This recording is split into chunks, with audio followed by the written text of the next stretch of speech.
Hello everybody, in this tutorial I'm going to show you how to plant seeds in ICARUS. First of all, make sure you got some kind of a shovel.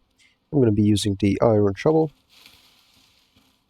Next, you want to find a nice place where you want to place your seeds. So you're going to aim at the ground, and by right clicking with the shovel in hand, you're going to create this dirt mound. Next, you're going to pick your seeds into your hand and press the left click. Now, as you can see, our wheat seed has been planted.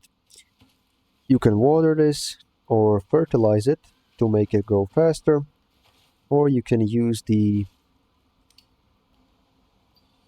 crop plots to make sure it resists higher tier storms. It's gonna be all. Hope this helped. Make sure to like and subscribe, and see you in the next one.